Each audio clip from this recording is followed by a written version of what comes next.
당무자손 여러분, 반갑습니다. 천부경 두 번째 시간입니다.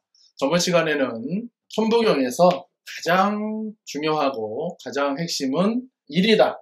첫 글자 일, 마지막 글자 일. 이 천부경은 일에서부터 시작해서 일로 끝나는데 결국에는 이 일이 같은 거기 때문에 천부경을 공부하는 목적은 일의 세계, 우리말로는 한이죠. 이 한의 세계에 들어가는 것이 가장 중요하다, 이 말씀을 드렸습니다. 그래서 스님들이 공의 세계에 들어가려고 하듯이, 화엄 세계에 들어가려고 하듯이 이 천부경을 공부하려는 분들은 마땅히 이 한의 세계에 들어가려고 하는 그것을 목적으로 삼아야 한다.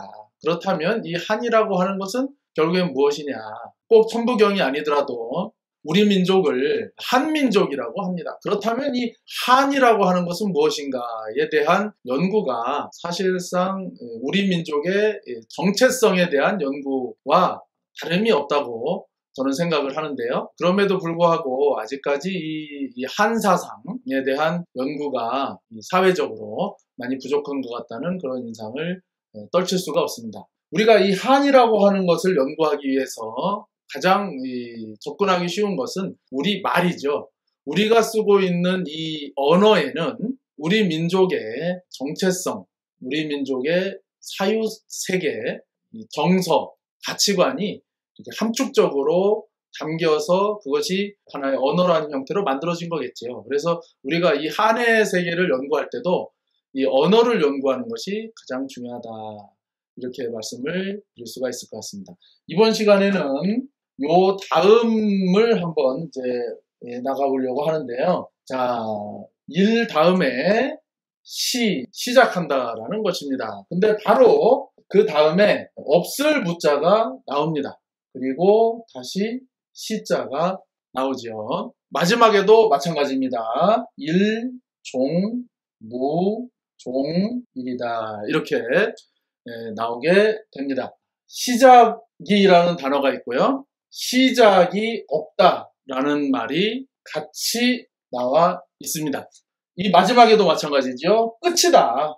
그런데 끝이 아니다 라는 말이 같이 동시에 있습니다. 그래서 시작이면서 시작이 아니다, 끝이면서 끝이 아니다. 자, 여러분, 이것이 무슨 뜻일까요? 지구상에 수많은 철학이 있고 사상이 있습니다. 서양의 기독교는 어떤 사상일까요? 알파가 있고 오메가가 있죠. 자, 이 얘기는 무엇입니까? 시작이 있다라는 것이죠. 그리고 끝이 있다라는 것입니다. 자, 불교의 사유체계는 어떻게 될까요? 불교는 지금의 힌두교의 뿌리라고 할 수 있는 브라만교의 영향을 사실상 안 받았다고 말을 할 수는 없겠죠. 많은 학자들이 인정을 하고 있는 것이죠. 그 힌두교의 세계관에 보면은 이렇게 뱀이 자기 꼬리를 물고 있는 그러한 형태가 이렇게 있습니다. 불교의 세계관에서는 한마디로 표현을 하자면은 무시, 무종이다, 이렇게 표현을 할 수가 있을 것 같습니다. 시작도 없고 끝도 없다. 기독교는 시작이 있고 끝이 있다. 유시, 유종이죠. 자, 그런데 우리 천부경은 시작이면서 동시에 시작이 아니다, 끝이면서 동시에 끝이 없다, 이렇게 이야기를 합니다. 자, 이것은 굉장히 아주 중요한 하나의 천부경으로 들어가는 문입니다. 이것을 100% 이해할 수가 없어요, 사실은. 그러나 대략적인 이 개념을 알고 가는 것이 최소한 천부경으로 들어가는 커트라인이다, 저는 이렇게 말씀을 감히 드립니다. 자, 여기서 제가 말씀드리고 싶은 것은 비이원성. 천부경은 이원성에 빠진 사람은 절대로 들어가지 못합니다. 이원성에 있는 사람은 이 천부경의 세계에 그때 들어갈 수가 없습니다. 좀 더 정확하게 표현을 하자면은 천부경은 3원으로 구성되어 있습니다. 그러니까 천부경을 포함한 우리 한민족의 세계관은 삼원입니다. 삼원 사상이죠. 이거는 제가 다음 시간에 차츰 말씀을 드리도록 하고요. 비이원성을 이해하는 것이 중요합니다. 그렇다면 이원성이라고 하는 것은 무엇일까요? 같은 말로 이원론이라고 하는 것이 있지요. 이원론 하면은 생각나는 인물이 있으실 겁니다. 한 500년 전에 유명한 철학자 데카르트의 이원론이죠. 정신과 물질은 완전히 분리되어 있다라는 것입니다. 완전히 별개다라고 하는 것이죠. 영혼과 물질은 완전히 분리되어 있다. 그래서 하나, 둘, 일원, 이원, 그래서 이원성으로 나눠보는 것입니다. 이 정신을 더 중요하게 생각하는 쪽을 이제 유심론 이렇게도 표현을 하고, 물질을 중요하게 여기는 것을 많이 들어보셨을 거예요. 유물론이라고 하죠. 오직 물질만 있다. 이 유물론이 이제 마르크스 이런 사상과 결합이 되면서 나중에 공산주의, 사회주의 사상을 낳았죠. 공산주의 사상은 유물론에 기반을 하고 있습니다. 그래서 이 공산주의는 정신, 종교를 아주 싫어했죠. 중국에도 문화혁명이 일어나가지고 과거의 어떤 정신문화를 전부 다 파괴를 했었습니다. 바로 이원론이라고 하는 것은, 이원성이라고 하는 것은 나눠보는 것입니다. 그럼 이원론적인 사고방식은 뭐냐? 한마디로 표현을 하자면 흑백론과 같은 거죠. 나와 너를 나눠보는 것이고, 제가 부도지를 이야기할 때 말씀을 드렸습니다마는 선과 악을 완전히 나눠보는 것입니다. 그리고 정신과 물질을 나눠보는 것. 이것 아니면 저것, 이렇게 완전히 분리를 해서 보는 것입니다. 사실상 우리가 살고 있는 이 지금 21세기 지구 문명은 이 이원론의 문명에서 아직 크게 벗어나지를 못했습니다. 대부분의 종교들이 이 이원론 속에 함몰되어 있지요. 여러 가지 사상도 마찬가지입니다. 인류는 20세기에 오랫동안 자유진영과 공산진영이 이원으로 나눠져서 양극화가 되어서 오랫동안 냉전시대를 겪어왔었지요. 그것 또한 이 이원론적인 사고에서 나온 것입니다. 자, 그렇다면은 비이원론이라고 하는 것은 무엇일까요? 그렇게 나눠보지를 않는다는 거죠. 세상을 바라볼 때 선악의 구분으로 내 편이냐 네 편이냐 이렇게 보지를 않는다는 거죠. 선이냐 악이냐 이렇게 보지를 않는다는 것입니다. 그러나 인류가 이 이원성을 극복하는 것은 굉장히 힘듭니다. 이 천부경 강의에서 자세하게 말씀을 드리기는 힘들고, 데이비드 호킨스 박사라는 분이 계시는데 이분의 수십 년 동안 연구한 결과를 책으로 한 것이 원제는 파워 vs 포스, 우리나라에 번역이 되었을 때는 의식혁명이라는 이름으로, 제가 이것은 별도로 설명한 영상이 있으니까 설명란에 링크를 걸어놓도록 하겠습니다. 데이비드 호킨스 박사의 이론에 의하면은 인간의 의식을 1에서부터 1000까지로 나눠 보았을 때 200이라는 하나의 분기점이 있습니다. 이 200 이상은 진실의 영역이고 200 이하는 거짓의 영역이에요. 200 이하는 이제 수치심, 죄의식, 욕망, 뭐 이런 의식들, 부정적인 의식들이 이제 많이 있고, 이 분기점이 되는 200이 용기입니다. 이 용기라고 하는 이 의식을 통해서 200으로 도약을 합니다. 위로 이제 올라가는데도 몇 번의 분기점이 있는데, 큰 분기점이 되는 것이 310, 자발성이라고 하는 아주 높은 의식이죠. 400이 이성적이다. 우리가 이렇게 얘기를 하죠. 논리적이고 합리적인 그런 수준입니다. 500이 사랑, 540이 이제 기쁨, 환희심, 그리고 600이 평화, 깨달음 이렇게 얘기를 하는데, 이 400 이하는 이원성을 완전히 벗어나지 못한 그러한 상태에 있어요. 그래서 뛰어난 과학자들 중에도 이원성의 의식을 완전히 이제 벗어나지 못한 과학자들이 많이 있습니다. 대표적으로 아인슈타인이라든지 이런 분들이 이 이성의 최고 단계 499의 의식에 있다고 그런 연구 결과를 내놨어요. 근데 이 이원성이 언제부터 파괴되느냐? 500부터 이 이원성이라고 하는 것이 파괴가 되기 시작을 해서 600룩스로 넘어가면 이 이원성이 거의 대부분 이제 사라집니다. 그러니까 천부경은 600, 최소한 평화, 깨달음, 그리고 최소한 500, 사랑의 그 의식이 되었을 때만이 이 천부경의 세계를 어렴풋이라도 이해할 수 있고 이 천부경을 감을 잡을 수가 있다라는 것이지요. 이 이원성에 함몰되어 있을 때는 절대로 이 천부경의 세계를 들어가지를 못합니다. 저도 잘 모릅니다만은 여러분들의 이해를 돕기 위해서 한번 설명을 제가 드려보면은 양자역학이라고 하는 한 100년 정도 된 학문이 있습니다. 그 전에 물리학은 이제 뉴턴이라고 하는 과학자가 정립을 한 뉴턴의 물리학이에요. 근데 이 뉴턴의 물리학은 확실성을 가지고 있다고 합니다. 정확하게 측량을 할 수 있고 예측을 할 수 있고 수학적으로 계산을 할 수가 있는 것이죠. 아인슈타인이라는 그 걸출난 학자까지 오면서 엄청난 발전을 이제 이루게 되었는데 갑자기 양자 물리학이라고 하는 것이 등장을 하게 되었습니다. 지금으로부터 거의 이제 100년 전인데요. 근데 이 양자 물리학은 불확실성이에요. 확실하게 이 세상을 정의를 내릴 수가 없다라는 것이죠. 그래서 이 양자 물리학으로 동양 철학, 불교라든지 뭐 이런 것을 설명하려는 시도가 사실상 많이 있습니다. 제가 그것을 다 말씀드리기는 어렵고 이제 간단하게 말씀을 드리면은 예를 들어서 이런 것이 있습니다.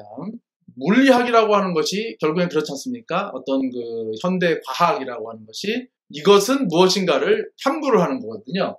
그래서 물리학에서 빛이라고 하는 것이 과연 뭐냐 이것을 이제 탐구를 했어요. 그래서 옛날에는 이 빛이 입자다 정의를 내렸습니다. 그러다가 어떠한 실험을 하게 되었는데 빛이 파동이다.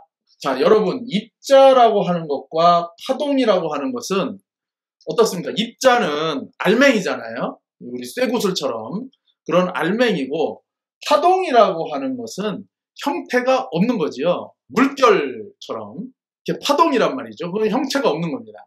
이 완전히 상반된 두 개로 결론이 나게 됩니다.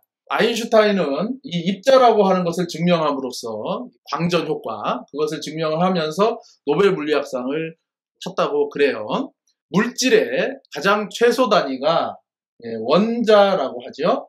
원자는 원자 핵과 전자로 이렇게 이루어져 있습니다. 빛의 알갱이를 광자라 그래요. 빛광자, 아들자자를 써서 광자라고 하는데 이 광자의 알맹이가 전자를 당구공처럼 튕겨내더라. 그래서 이제 이 빛은 입자다라고 하는 것을 증명을 했습니다. 그것을 한 사람이 아인슈타인이라고 그래요. 자, 그러면 빛은 입자가 맞지요? 그런데 그 유명한 이중슬릿 실험이라고 하는 것이 나옵니다. 아시는 분들은 이제 잘 아실 텐데 간단하게 설명을 하자면 여기서 빛을 쏩니다. 이중슬릿이라고 하는 것은 구멍이 이제 길게 두 개가 나 있는 이러한 것을 빛으로 이제 통과를 시킵니다. 그 뒤에는 막이 있어요. 자, 그러면 빛이 입자면은 광자를 쏘았을 때 이렇게 두 줄의 흔적이 남아야 된다는 거죠. 그런데 빛을 쏘았을 적에 여러 줄이 나왔다. 이중슬릿 실험은 너무나 유명하기 때문에 여러분들이 유튜브나 또 인터넷으로 검색을 해도 많이 찾으실 수가 있으실 거예요. 그래서 빛이 파동이다 라고 하는 것이 이제 증명이 되게 되는 그런 상황이었죠. 그런데 놀라운 것은 이것이 빛뿐만 아니라 물질의 최소 단위인 전자에도 적용이 되더라라고 하는 것입니다. 그리고 또 최근까지 이렇게 과학자들이 연구를 하면서 원자도 그렇더라. 그러니까는 빛도 입자이면서 파동의 성질을 가지고 있고 전자도 입자이면서 파동이고 원자도 입자이면서 파동인 거예요. 과학자들이 멘붕이 이제 오게 된 거죠. 입자면 입자고 파동이면 파동이어야 고전 물리학, 뉴턴 물리학, 확실한 물리학이 성립이 되는데 입자이면서 파동이다. 조금만 자세히 설명을 드리면 관측을 안 할 때는 파동의 형태로 나타났는데 관측을 하니까 입자의 형태로 나타나더라. 그러니까 한마디로 얘기하면은 빛을 포함한 모든 물질은 입자이기도 하고 동시에 파동이기도 한 것입니다. 이것은 우리 인간의 이 사유체계로 이해할 수 있는 그런 영역이 아닌 거예요. 입자이면서 파동인 상태를 표현할 수 있는 언어가 없습니다. 바로 이 천부경도 마찬가지라고 저는 말씀을 드리고 싶습니다. 한에서부터 우주가 시작을 하는데 이것은 시작이라고 볼 수도 있고 동시에 오화가 아닙니다. 엔드에 가까운 거죠. 시작이면서 동시에 시작이 아니다. 이 두 가지가 같이 중첩되어 있는 그런 상태인 거죠. 그래서 이 천부경을 이해를 하려면 최소한도로 시작이면 시작이고 시작이 아니면 시작이 아니라고 해라. 둘 중에 하나만 나는 인정을 하겠다. 둘 중에 하나만 나는 이해할 수 있다. 라고 하는 제가 조금 심하게 표현해서 꽉 막힌 사람은 아인슈타인은 이 양자 물리학을 죽을 때까지 인정을 안 했다 그래요. 입자면 입자고 파동이면 파동이지 뭐 그런 말도 안 되는 그런 상황이 있냐. 그래서 이 아인슈타인은 이 양자 물리학을 잘못됐다라는 것을 증명하기 위해서 많은 그런 노력을 했다고 하는데 양자 물리학에 그런 여러 이제 걸출난 또 물리학자들이 있어요. 뭐 하이젠베르크라든지 닐스 보어라든지 이런 분들이 그걸 또 다 막아냅니다. 천부경을 오늘은 설명하는 시간이기 때문에 핵심만 말씀을 드리면 그렇다는 것입니다. 비이원성으로 들어가야 천부경은 감이라도 잡을 수가 있다. 이원론적인 사고에서 벗어나시라는 말씀을 많이 드립니다. 그러니까 예를 들자면 이런 겁니다. 우리가 이 공부를 하시는 분들은 이런 게 있죠. 불교에서는 심즉불이다. 마음이 곧 부처다. 그리고 더 나아가서 뭐라고 얘기를 하냐면은 중생이 곧 부처다. 이렇게 얘기를 합니다. 보니까 또 생각나는 게 있으시죠? 동학에서 인시천이라고 합니다. 사람이 곧 하늘이다. 사인여천이다. 사람을 하늘과 같이 섬겨라. 우리 한민족의 사유체계에서는 인간이 곧 하늘이고 인간이 곧 신이고 인간이 곧 하느님입니다. 구도지를 설명을 드리면서도 이런 말씀들을 여러 번 드렸어요. 제 말씀이 아니라 이것은 우리 민족의 선손사상, 우리 민족의 홍익인간, 이화세계의 이 원류가 되는 사상이고 또 이것을 명확하게 단어로 표현한 것이 동학입니다. 자, 그런데 이 말은 반대의 단어가 있죠. 인간은 하늘이 아니다. 인간은 신이 아니다. 인간은 하느님이 아니다. 중생은 부처가 아니다. 인간이 어떻게 하늘이냐? 어떠한 수행을 통해서 넘어가야지. 인간이 어떻게 신이냐? 뭐 어떤 그런 과정을 통해서 중생이 깨달음을 얻어서 부처로 가는 것이지. 자, 이원론적인 사고는 바로 뭐냐면 인간은 하늘이다와 인간은 하늘이 아니다가 싸우는 것입니다. 이것이 이원론적인 사고방식이에요. 중생이 부처다 라는 것과 중생이 어떻게 부처냐? 중생은 도를 닦아서 부처를 이뤄야 부처가 된다. 자, 이 말도 맞고 이 말도 맞는 거죠. 이원론적인 사고에서는 둘 중에 하나만 선택해야 됩니다. 오랫동안 사실은 그랬어요. 그래서 이걸 가지고 수없이 싸웁니다. 근데 비이원성이라고 하는 것은 이게 모순이죠. 양자 물리학을 말씀을 드렸습니다만은 입자라고 하는 것과 파동이라고 하는 완전히 전혀 다른 상반됨이 동시에 이 성질이 공존합니다. 근데 내가 관찰을 하면 요놈이 뭔가를 보자로 전자를 보면 이것은 입자로 보인다는 거예요. 근데 본래 상태는 파동이라고 하는 것입니다. 자, 여러분 제가 굉장히 중요한 말씀을 지금 드리는 거예요. 원래 상태는 인간이 하늘입니다. 원래 상태는 인간이 신이고 인간이 하느님이고 모든 중생이 곧 부처와 다름이 없는 것입니다. 근데 요놈 한번 보면 아이고 인간이 하늘이 아니다. 인간이 신이 아니다. 인간이 하느님이 아니다. 중생이 부처가 아니다. 라고 보이는 거예요. 근데 이것은 동시에 존재합니다. 비이원적인 사고를 하셔야 합니다. 깨달음의 세계로 들어가시려면, 진리의 세계로 들어가시려면 그거 가지고 싸우지 마십시오. 우리가 어떤 그런 세계가 있어요.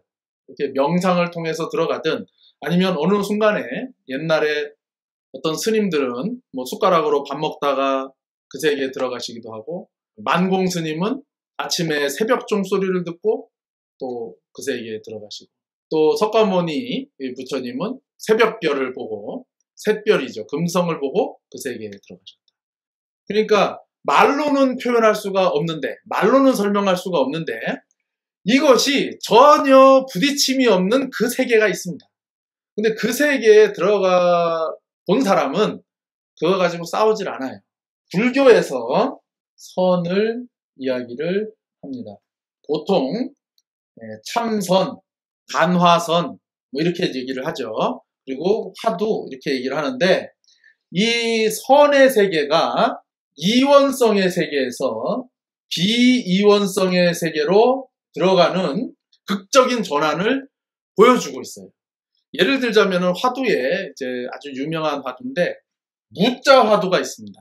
개에게 불성이 있으니까, 자, 불교에는 모든 중생은, 여기서 말하는 중생은 인간만 얘기하는 것이 아닙니다.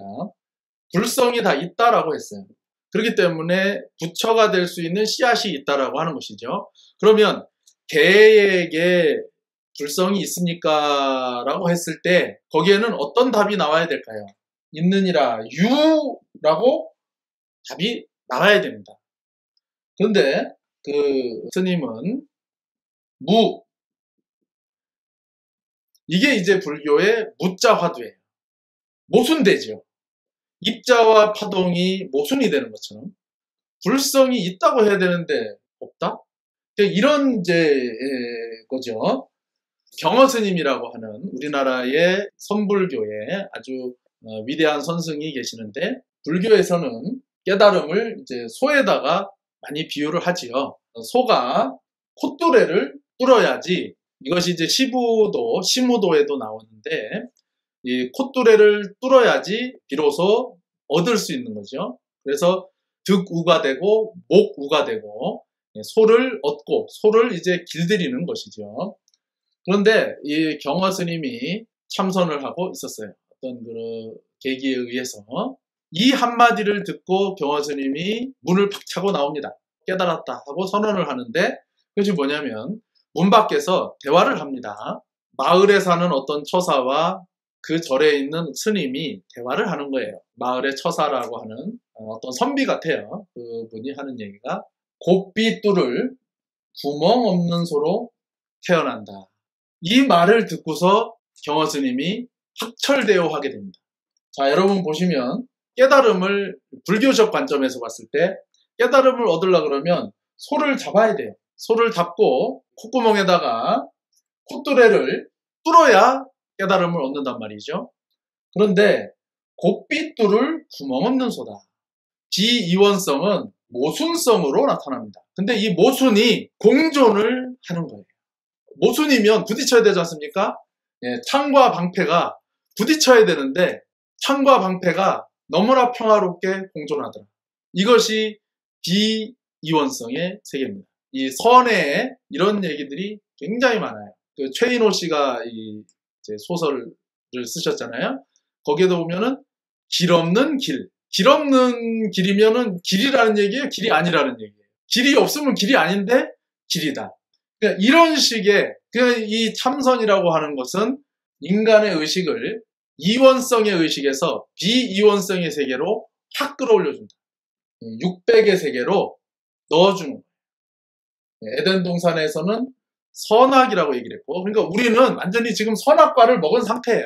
선악과를 먹은 상태가 어떤 상태냐? 이원론에 빠진 겁니다. 그리고 불교에서는 분별에 빠지지 마라. 어떤 분별? 시비분별에 빠지지 마라 이랬거든요. 옳고 그름에 나누어서 보는 이 분별의 세계에 빠지지 마라. 인간이 왜 타락을 하느냐? 12분별에 빠지기 때문에 불성을 잃어버리고 타락을 하느니라. 같은 얘기입니다. 그리고 우리 마고성 부도지에서는 오미, 결국에는 이것이 다르지가 않다. 선이 있고 악이 있다고 믿는 거예요.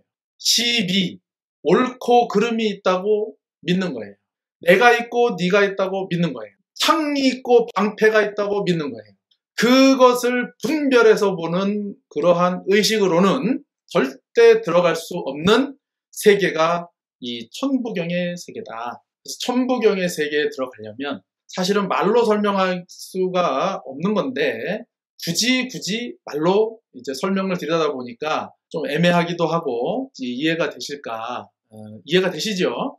이 완전히 상반되고 완전히 모순된, 그러나 이것이 너무나 평화롭게 공존하는 비이원성의 그 의식으로 들어가야 된다는 것입니다. 그래서 이 한에서부터 이렇게 시작이 되지만 우리는 결국에 목적지가 어디입니까? 목적지가 결국에 한이에요. 마지막에도 한이 나오죠. 똑같습니다. 일시, 무시, 일. 일종, 무종, 일. 이 한의 세계에 들어가기 위해서는, 이 천부경을 이해하기 위해서는 이원적인 사고방식으로는 도저히 천부경을 알 수 있는 것이 아니다.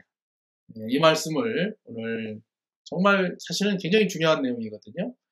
그리고 다음 시간에는 비이원성이라고 하는 것은 정확하게 표현하자면 삼원입니다.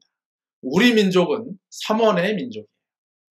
거기에 대해서 이제 말씀을 드리도록 하겠습니다. 그래서 천부경을 머리로 이것을 이해하고 하는 것은 제가 이제 보니까 중요해요. 중요하지만 그렇게 중요한 것은 아니다. 굉장히 상반되죠. 반야신경을 백날 색이 공이고 공이 색이다. 색즉시공 공즉시색 해봐야 의미가 없습니다. 실제로 그 세계에 손가락 하나라도 발가락 하나라도 담그는 게 중요한 것이다. 저는 정말 이 말씀을 드리고 싶습니다. 다음 시간에 뵙겠습니다.